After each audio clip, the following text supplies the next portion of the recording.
Carter, W4LWC. I teach at Lafayette Middle School in Walker County, Georgia. I'm a computer science teacher there by trade, but we have a radio club, the Rambler Radio Club, W4LMS, that has operated there for the past 14 years. One of the ways that we have been able to bring in students is we have some students that understand that they're competitive, but they aren't necessarily athletic.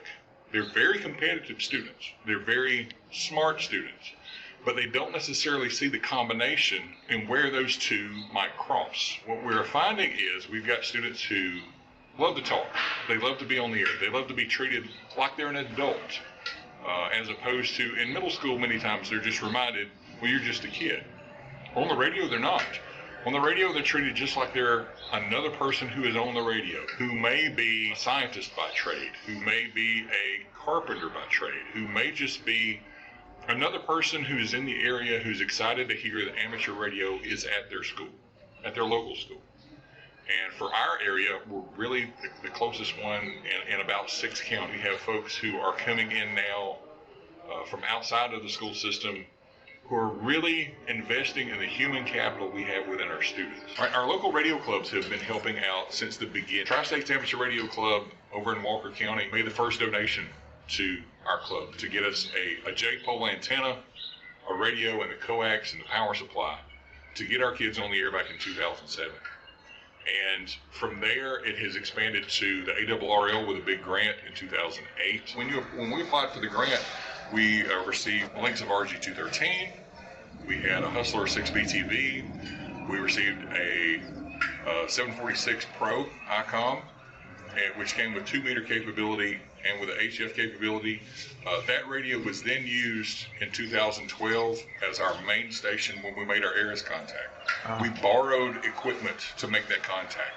We borrowed the knowledge from John Clute, who is now the local contact person. He's the man in Georgia for making ARIS contact. That became our stepping stone. By having those investors in the beginning with Tri-States and with ARRL, we still have a lot of that equipment that we're still maintaining, that we're still using. That 7100 is now our travel station. That's the station we used this year during COVID to make contacts during School Club Roundup, which takes place in October and in February. All of those individual people who are willing to invest in their students and their local schools, it's just been amazing. It's been amazing to me to see amateur radio, the community of amateur radio that gives to other people. They give so much of their time and their effort in communication during emergency events, but they also are willing to give of their time and their effort and their money and their funds and their knowledge base. And our students are just not necessarily shocked, but they're so surprised. Wait a minute, you mean someone's actually going to sit down with me one-on-one and tell me and answer my question? Because in the classroom, you don't have that opportunity. You have 25 to 30 students. You can't answer and ask all of the questions that they may have about a given topic. Amateur radio, they can. So kids are also getting the understanding that they need within their own social studies class. I can remember having a 7th grader, because in our district, 7th grade is Africa and Middle Eastern social studies. I heard a communication over the radio with the phrase Salam Alaikum in a greeting, and I realized that was going to be Arabic. It was going to be a foreign contact.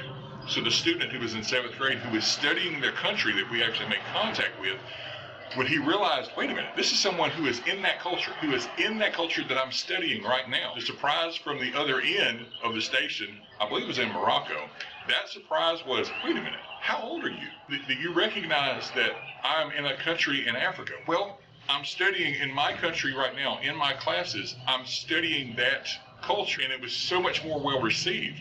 Yeah. And the student was treated with dignity and respect because he was treating their culture with dignity and respect. The math and the science is great. The math and the science is a key in amateur radio. It's the key to understanding frequency, but our students who are going through our program in 6th and 7th grade already have a foundation that they need when they're studying radio theory when they get to 8th grade with physical science, and when they study physics when they get to high school. They have that foundation work. Their ability to go and to understand and to put a concrete example to a theoretical, and in many cases, complex thought.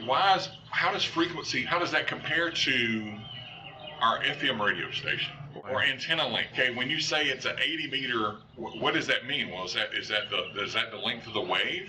And then we're able to explain meters, and of course, in the States here, we're trying to understand, okay, meters to feet, meters to inches. Hustler 6BTV that's on top of the roof that we use for contact with 40 and with 10 and with 80 meters. Well, here's a trap. Okay, what's a trap? What does that have to do with our antenna? So they're getting the boots on the ground understanding of wavelength. It's all application.